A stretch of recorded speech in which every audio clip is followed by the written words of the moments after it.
This video demonstrates how to replace the transfer roller on VersaLink C400, C405 printers. To begin, press the Power Wake button and select Power Off. Open the rear cover. Squeeze both ends to release the roller and lift it from the printer. Use the triangles on the replacement roller to ensure correct orientation.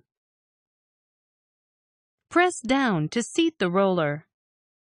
Close the rear cover. To reset the counter, press the Power Wake button to power on the printer.